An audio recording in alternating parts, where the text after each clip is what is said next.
The morning sun streamed through the massive windows of the imposing corporate tower when Nicholas Sterling adjusted his Italian silk tie and smirked with disdain, reading the invitation in his hands. A wedding invitation from his office cleaner. "Who does she think she is?" he muttered, examining the simple yet elegantly decorated card.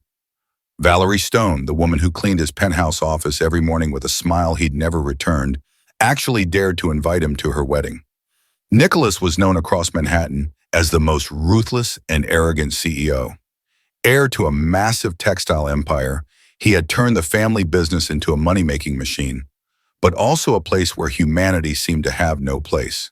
His employees feared him, his partners respected him out of obligation, and his heart had hardened like steel after a tragedy that marked his childhood. The invitation had arrived that morning with the rest of his mail. At first, he thought it was a sick joke, a cleaner inviting her billionaire boss to her wedding. But then, a wicked idea began to form in his mind.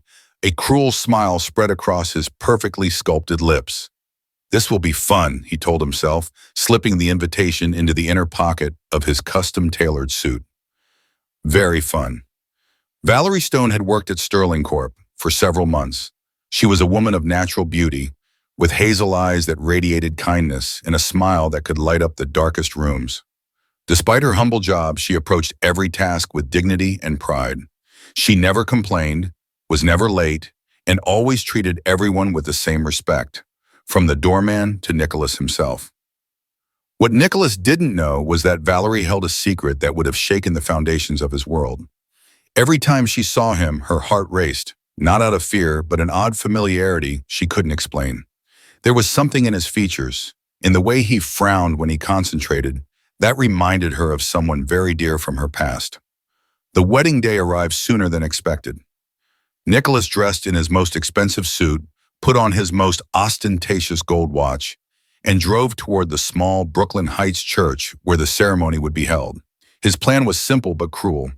Show up in all his grandeur, make everyone uncomfortable with his presence, and perhaps make a few sarcastic remarks about class differences to ruin Valerie's most important day. As he drove his luxury sedan through the modest streets leading to the church, Nicholas remembered why he had developed such contempt for emotion and sentimentality. His childhood had been scarred by a loss that still hurt deep down, though he refused to admit it. The church was small but lovely, decorated with white flowers and gold ribbons that created an intimate, cozy atmosphere. The guests were hard-working people from the neighborhood, entire families dressed in their Sunday best, children running between the pews with genuine smiles. It was exactly the kind of environment Nicholas despised. Authentic, warm, real. When he walked in, all eyes turned to him. His presence was impossible to ignore. Tall, impeccably dressed, with a bearing that screamed power and money, he contrasted dramatically with the other attendees. The murmurs started immediately. "That's Valerie's boss. What's he doing here?" He actually came. Nicholas savored every second of the discomfort he caused. He strode toward one of the front pews, ignoring the curious stares and nervous whispers. His arrogant smile widened with every step. This was exactly what he had planned. Marcus Riley, the groom, was an honest, hard-working man who had met Valerie at the local farmer's market, market, where he ran a small produce stall. He had fallen head over heels for her kindness and inner strength. When he saw Nicholas enter, he felt a knot in his stomach. He knew the man's reputation, how he treated his employees, and he worried his presence might spoil the happiest day of his life. The music began and all the guests stood. Nicholas remained seated for a few extra seconds, just to highlight his lack of respect for tradition. Finally, he stood, that cruel smile still adorning his face. The church doors opened slowly, and Valerie appeared on the arm of Ms. Eleanor Vance, an older woman who had acted as a mother to her since she was a child. Valerie looked radiant in a simple but elegant wedding gown that enhanced her natural beauty. Her brown hair was swept up in a delicate bun, and an embroidered veil partially covered her face. Nicholas was ready to make a sarcastic comment about the quaint scene, but something strange happened. When his eyes landed on the bride walking down the aisle, he felt a jolt in his chest he couldn't explain. It was as if something inside him recognized a familiarity, something he had been searching for his whole life without knowing it. As Valerie approached the altar, her gaze briefly met Nicholas's. Under the veil, her eyes seemed to gleam with an emotion he couldn't decipher. Was it fear, surprise, or something deeper? Ms. Vance, the woman accompanying Valerie, also noticed Nicholas's presence. Her face went white as a sheet, and her hands began to tremble. There was something in the way she looked at the CEO, as if she were seeing a ghost. Her lips parted in shock, but she managed to stay upright and continue the ritual.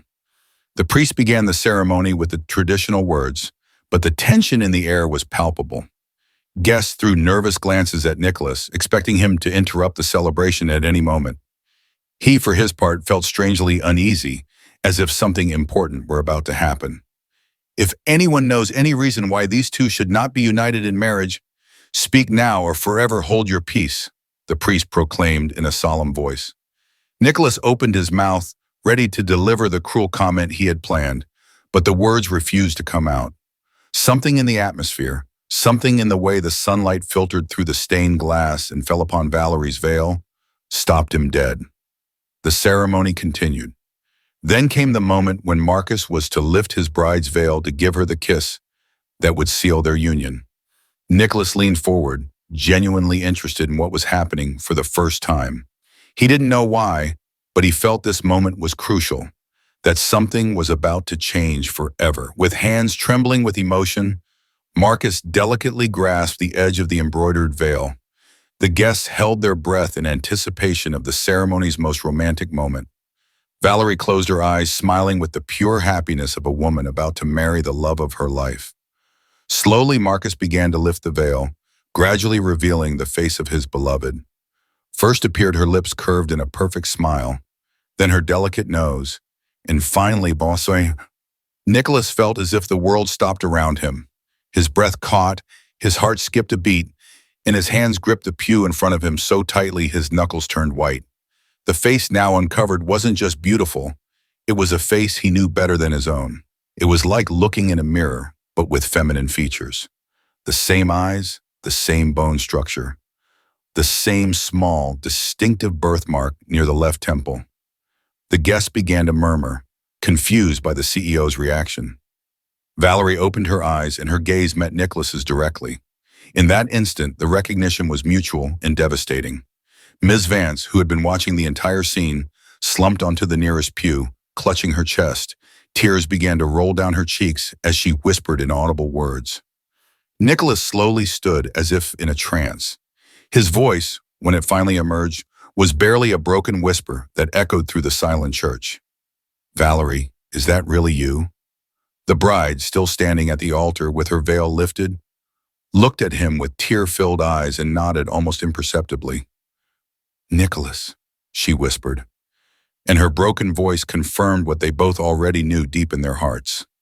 The twin sister he had lost so many years ago, the half of his soul he'd been searching for unknowingly, was right there dressed as a bride, about to marry another man.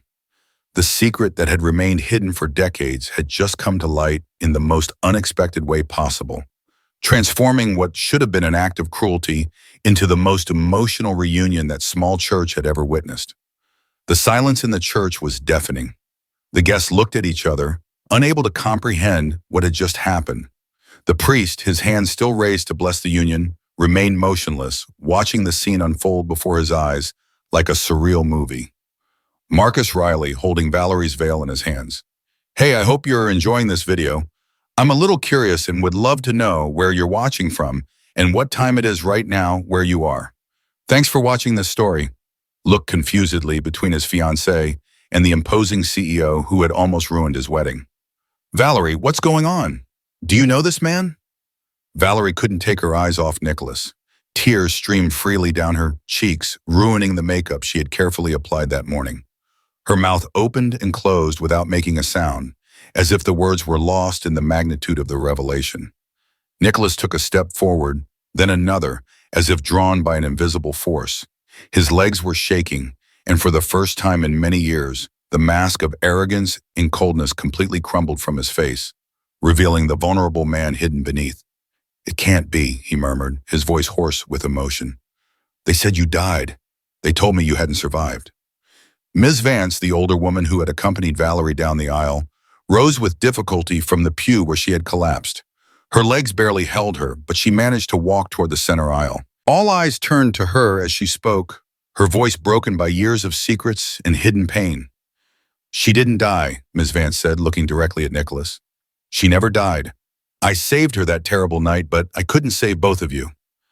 Ms. Vance's words dropped like bombs in the church's silence. Nicholas staggered as if he'd been physically struck. You knew where she was all this time?" Memories began to flood Nicholas's mind like an avalanche. The night of the fire. He was barely 8 when the flames consumed the foster home where he and Valerie had lived since they were babies.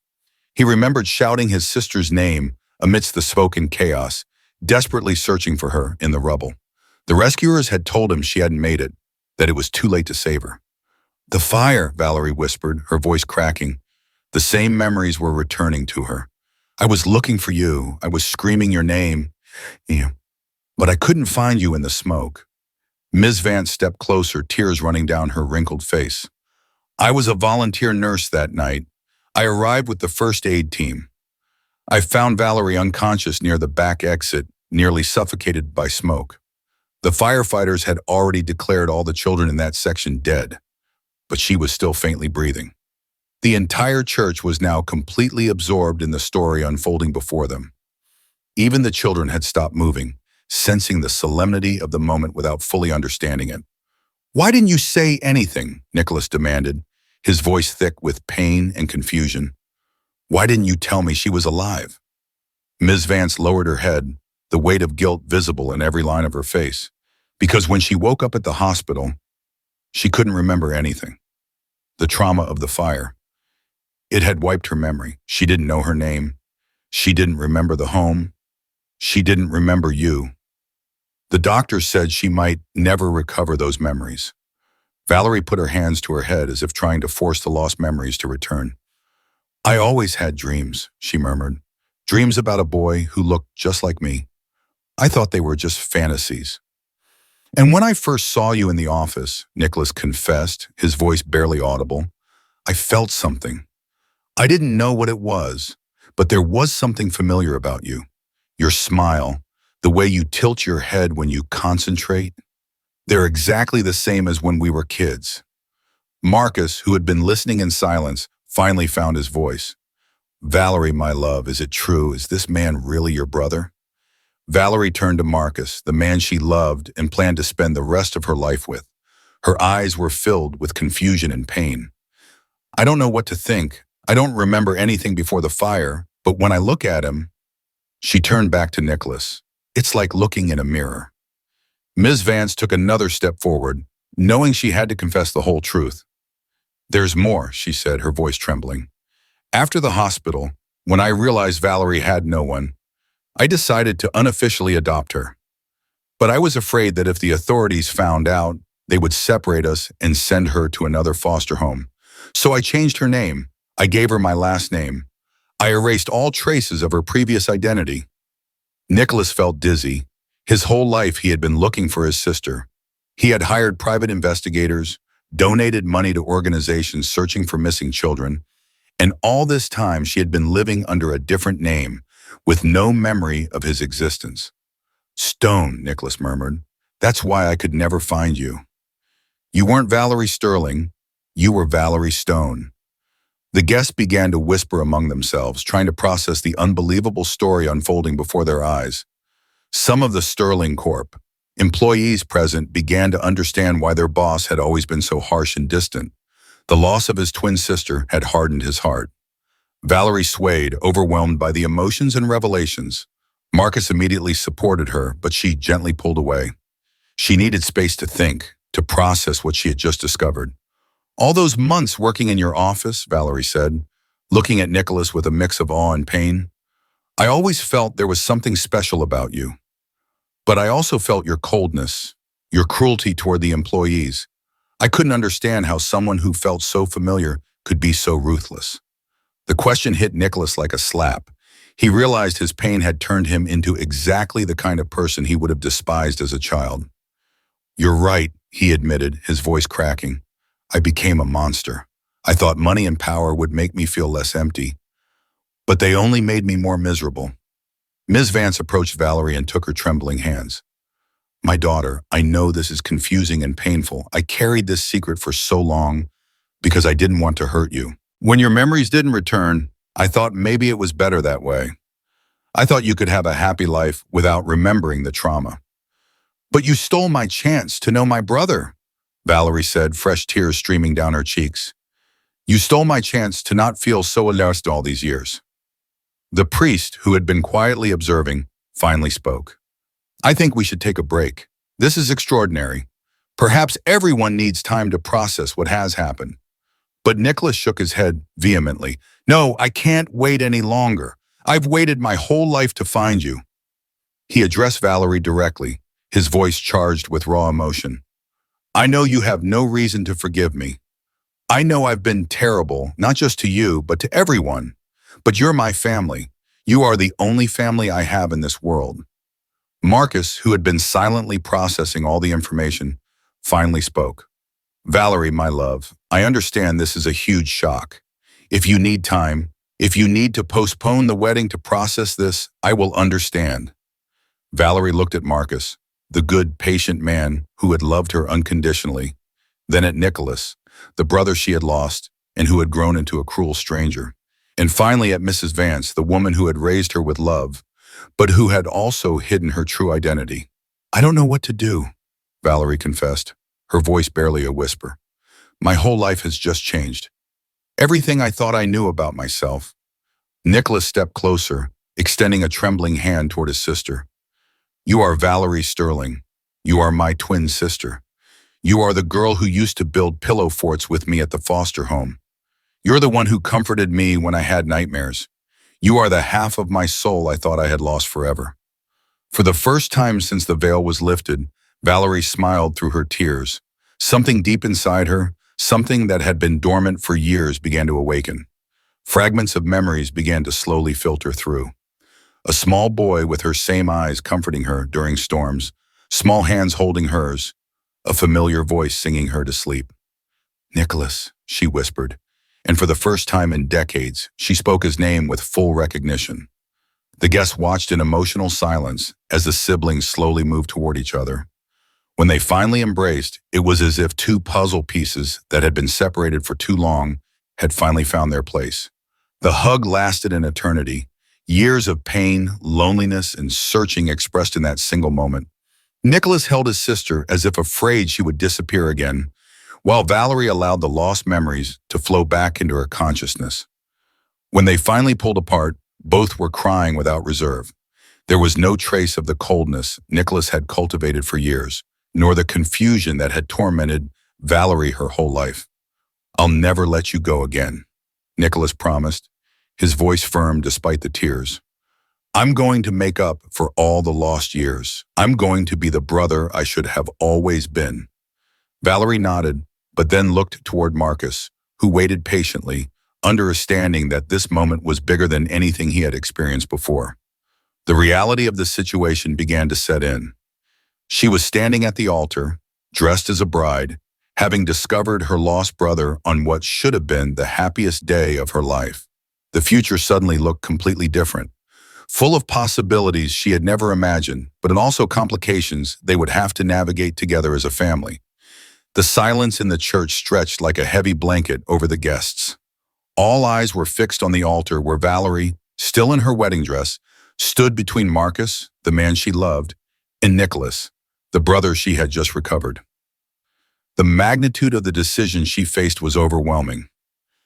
Marcus slowly approached Valerie, taking her arms with infinite tenderness. His eyes reflected a deep understanding that only a truly loving man could show in such circumstances. My love, Marcus said in a soft but firm voice, I know you need time to process all this. This discovery it's bigger than anything we could have imagined. Valerie looked at him with tear-filled eyes, feeling as if her heart was being pulled in two different directions. Marcus, I don't know what to do. My entire life just changed. Everything I thought I knew about myself. Shh, Marcus soothed, gently stroking her cheek. You don't have to apologize for this. You don't have to choose between your past and your future right now. Nicholas watched the interaction between his sister and her fiancé, and for the first time in years, he felt something he had forgotten existed. Genuine respect for another person. The way Marcus treated Valerie, the patience and understanding in his eyes, reminded him what it meant to be truly noble. Marcus, Nicholas said, surprising everyone by addressing the groom directly, I can see how much you love my sister, and I can see why she chose you. Marcus turned to Nicholas, perhaps expecting hostility or a demand to cancel the wedding. Instead, he found something completely unexpected in the CEO's eyes. Sincerity. I've been a terrible man for many years, Nicholas continued, his voice heavy with regret. I lost my sister and thought I had lost everything good in the world. But I see how you look at her, I see how you treat her, and I realize she found something I could never give her. True unconditional love. Ms. Vance, who had been watching from the seat, slowly approached the group. Her years of keeping secrets had weighed heavily on her shoulders, but now that the truth was out, she seemed both aged and relieved. Valerie, my child, Ms. Vance said, her voice trembling, I know you have every right to be furious with me. I kept this secret for so many years because I thought it was best for you. But now I see that by protecting you from the pain of the past, I also deprived you of the joy of having family. Valerie turned to the woman who had raised her, the woman who had been a mother, father, and guardian throughout her conscious life. Eleanor, I'm confused and hurt, but I also know you did what you thought was right. You gave me love when I had no one else. But I stole your chance to know your brother, Ms. Vance replied, tears running down her wrinkled cheeks. I stole your chance to grow up knowing you had blood family. Nicholas approached Ms. Vance, his expression soft for the first time in years. No, he said firmly. You saved her.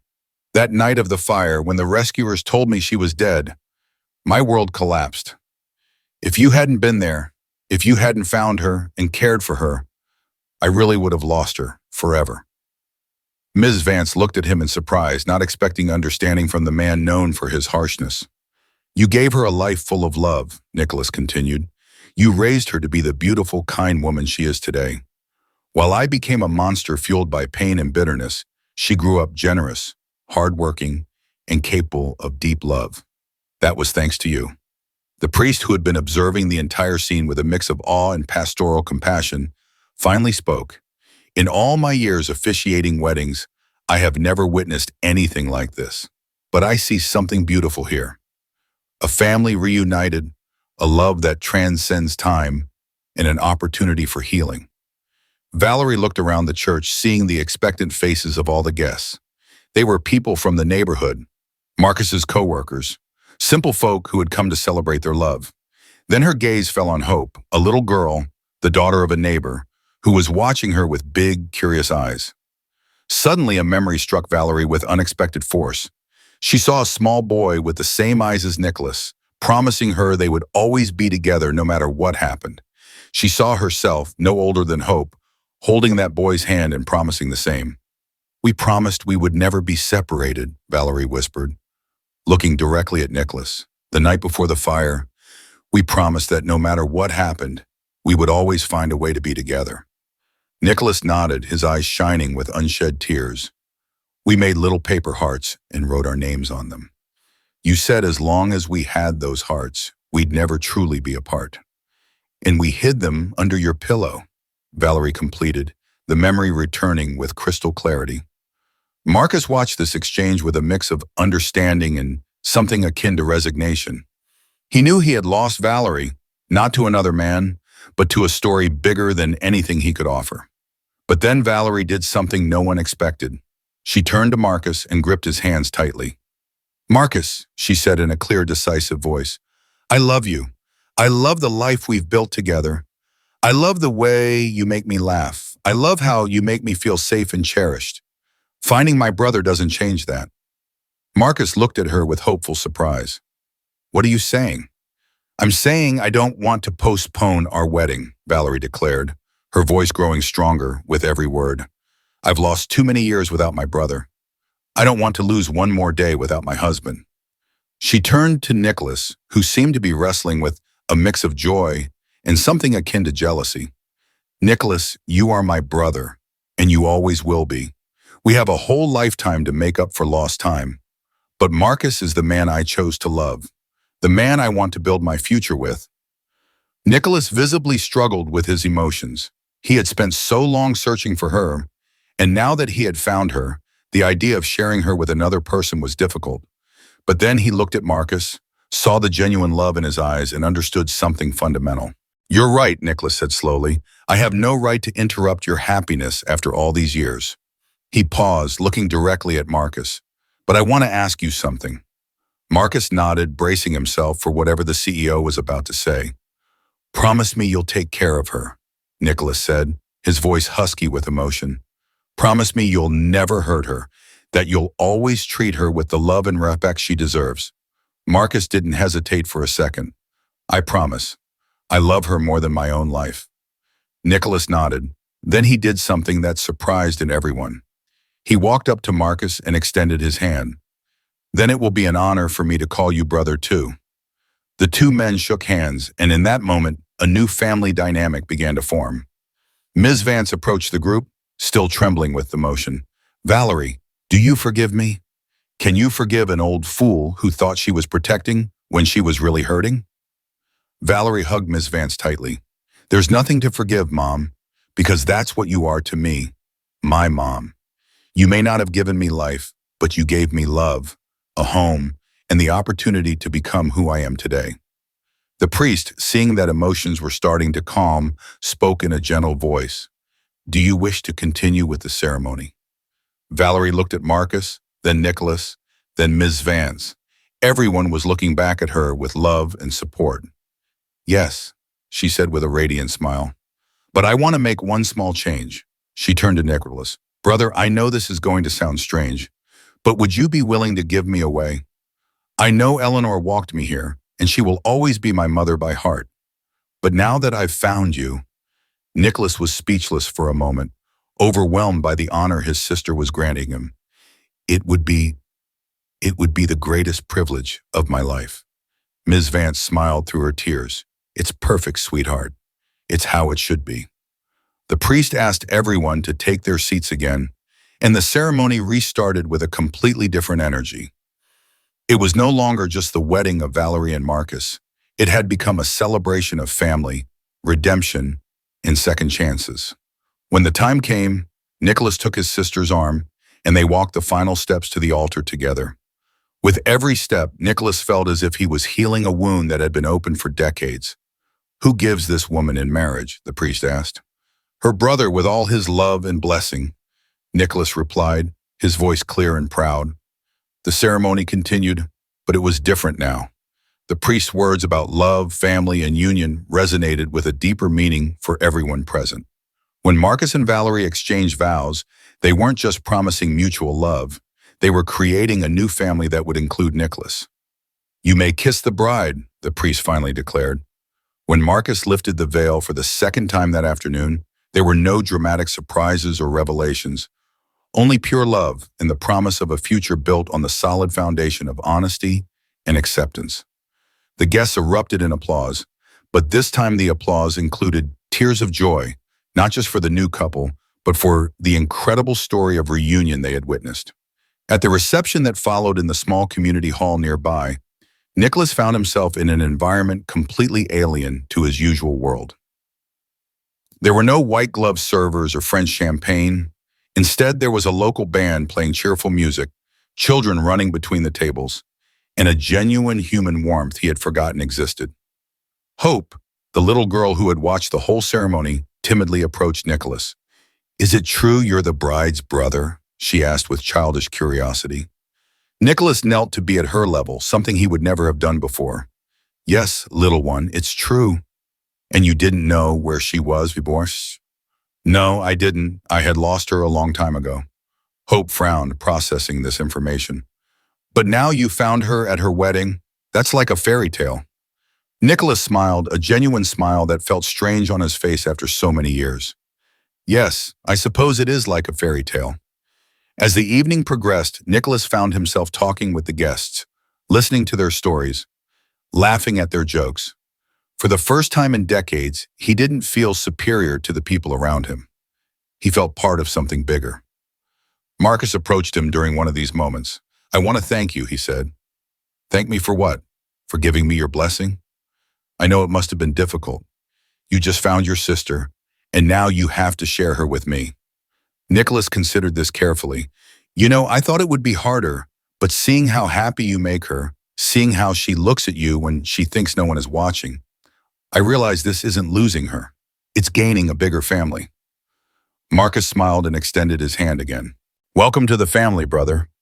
Later that night, as the celebration began to wind down, Ms. Vance approached Nicholas. The two sat at a quiet table watching Valerie and Marcus dance their first song as husband and wife.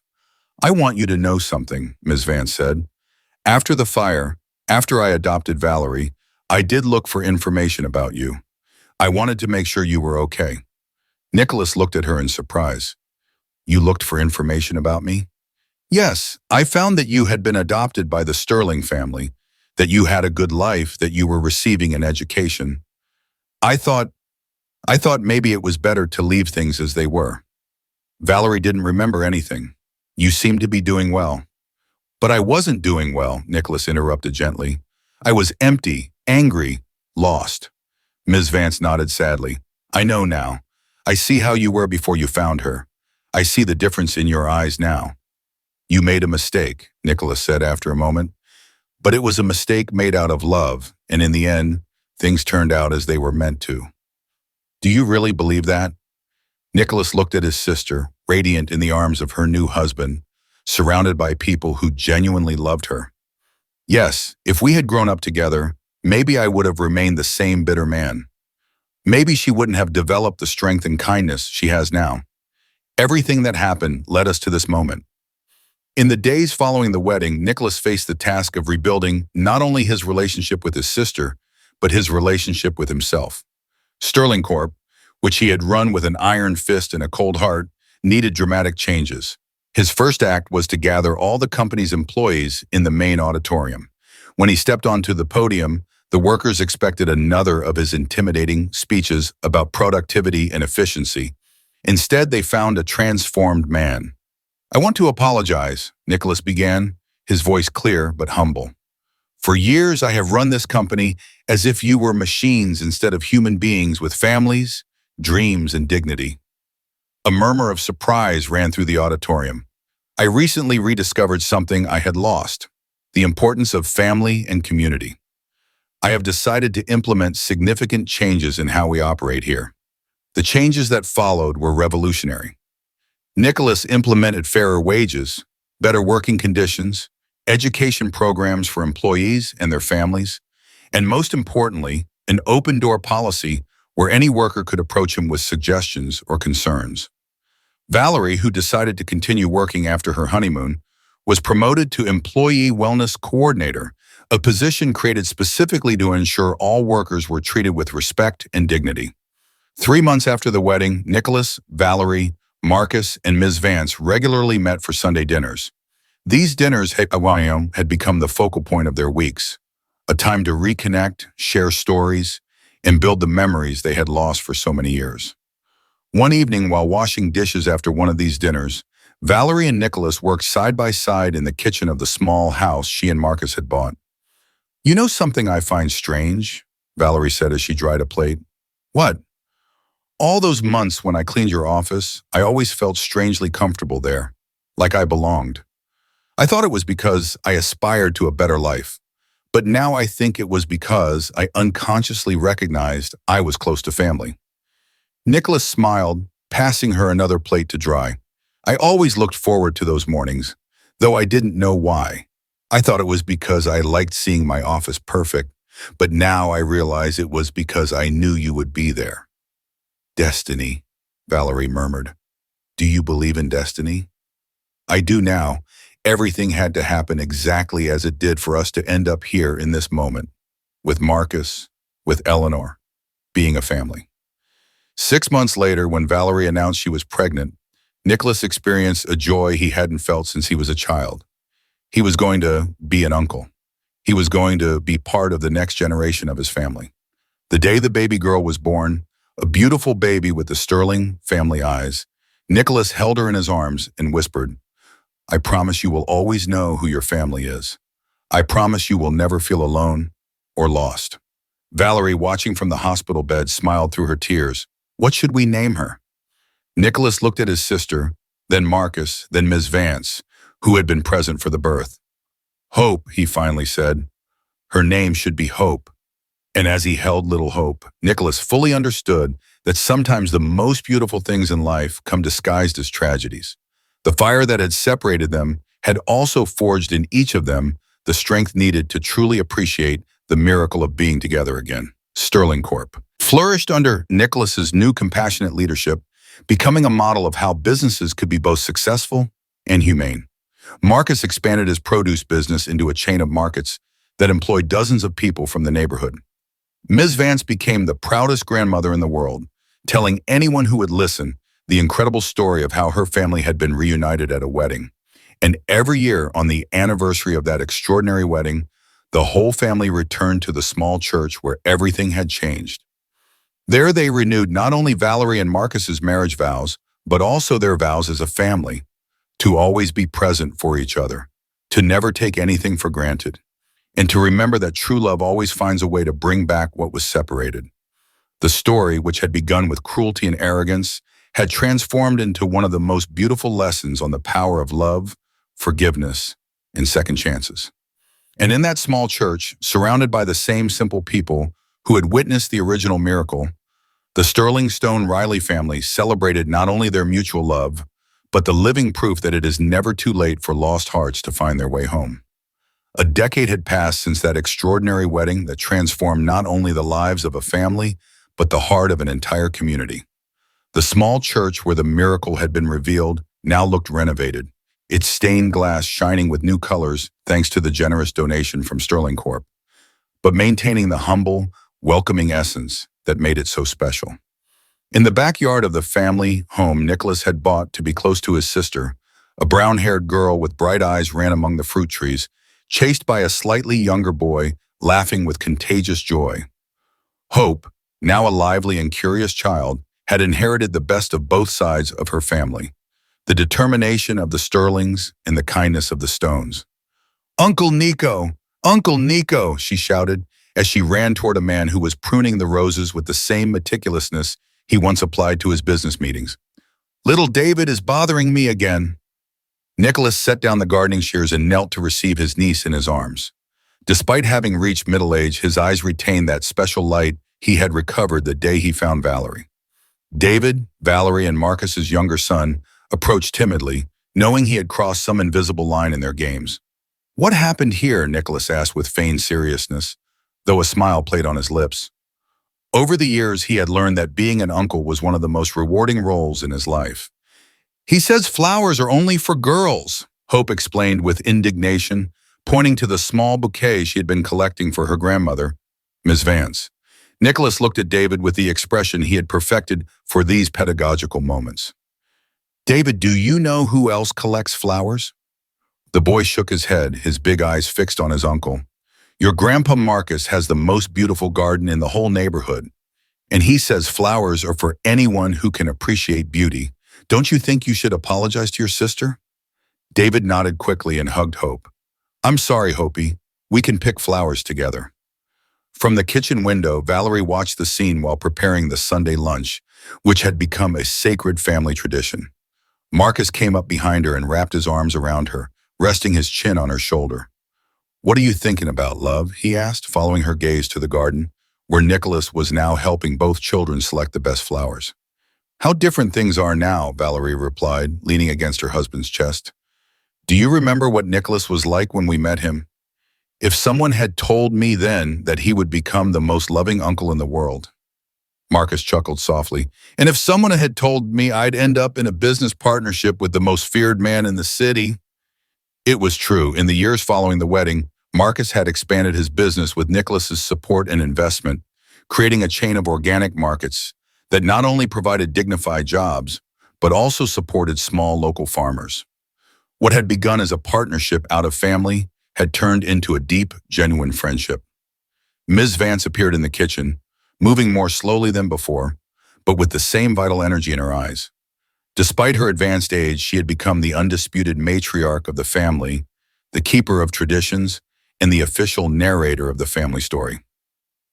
"The children are collecting flowers for the memorial again," she observed, looking out the window. Every Sunday after family lunch, they all visited the small cemetery where the founders of the foster home, where Nicholas and Valerie had lived as children, were buried. It was their way of honoring the past while celebrating the present. "It's beautiful how they remember," Valerie murmured. "Hope always asks about the other kids who live there. And Nicholas always finds the right way to explain it to her," Marcus added. "He has a natural gift with kids." Ms. Vance smiled proudly. "He always did. Even when they were little, he looked after Valerie as if she were his personal responsibility. I suppose some things never change. They just adapt to the circumstances." In the garden, Nicholas had organized a small, improvised botanical expedition. Hope carried a notebook where she drew the different flowers they found, while David classified them by color. It was the kind of simple yet perfect moment that would have been unthinkable in Nicholas's previous life. "Uncle Nico," Hope said while drawing a particularly beautiful rose, "Mom says you and she were lost from each other for a long time. Is that true?" "Yes, little one." "Was it sad?" Nicholas knelt carefully. Over the years, he had learned the importance of being honest with children about difficult emotions, but also of framing those experiences in a way they could understand. "Yes, it was very sad, but you know what?" "What?" "Sometimes the sad things teach us to appreciate the beautiful things better when we find them." David, who had been listening intently, looked up from his flowers. "Like when Mom tells us to value food because some kids don't have any." "Exactly like that, David. Very smart." Hope frowned, processing this information. "But I prefer you not to be sad." "Me too, honey. That's why it's so important to take care of each other now." As they returned to the house with their arms full of flowers, Nicholas reflected on the extraordinary path that had led him to this moment. Sterling Corp was now recognized not only for its financial success, but for its ethical practices and commitment to the community. They had established a scholarship program for foster children, a community center in the neighborhood where Valerie lived, and an emergency fund for employees facing hardship. But more important than any public recognition was this: being surrounded by family, being an uncle, being a brother, being part of something bigger than himself. During lunch, as always happened, Ms. Vance recounted the wedding story again, but each time with small new details she remembered or different perspectives she had gained over time. The children listened fascinated, as if it were the first time they were hearing it. And then, Ms. Vance said, reaching the climax of the story, when Marcus lifted the veil, Uncle Nico realized she was his sister. "And everyone cried happy tears," David added, who had inherited his father's emotional sensitivity. Nicholas exchanged a look with Valerie across the table. In that look was everything: gratitude for the past that had shaped them, joy for the present they shared, and hope for the future they would build together. After lunch, as they walked toward the cemetery with their Sunday flowers, Hope took Nicholas's hand and asked, "Uncle Nico, do you think the other kids from the foster home found their families too?" Nicholas gently squeezed the little hand in his. "I don't know, little one, but I hope they found love, like we found it. And if they didn't find it, could we help them?" The little girl's innocent question planted a seed in Nicholas's mind. As they placed the flowers on the grave and said their silent prayers of gratitude, a new idea began to form. Maybe it was time to expand his work with foster children. Maybe there were more families waiting to be reunited. As they returned home at sunset, Nicholas knew that the story that had begun with an interrupted wedding was far from over. It was only the first chapter of a life dedicated to love, family, and the infinite possibility of second chances. And in that certainty, he found the deepest peace he had ever known. I hope you liked the story. Today, I have news. If you enjoyed my narrations, I'm sure you'll also love my new prayer channel, Prayers with Alex. Come with me to praise God with faith-filled prayers every morning and every night. The link is up here in the card and also in the pinned comment. I'll be waiting for you there from the bottom of my heart. I'd also love to know what you thought of this story. Tell me in the comments, and now another exciting video is appearing on your screen that will surely surprise you. Tap to continue being moved by stories that touch the soul. I'll see you there. Don't forget to subscribe to Crossroads of Fate for more true stories that will change your perspective.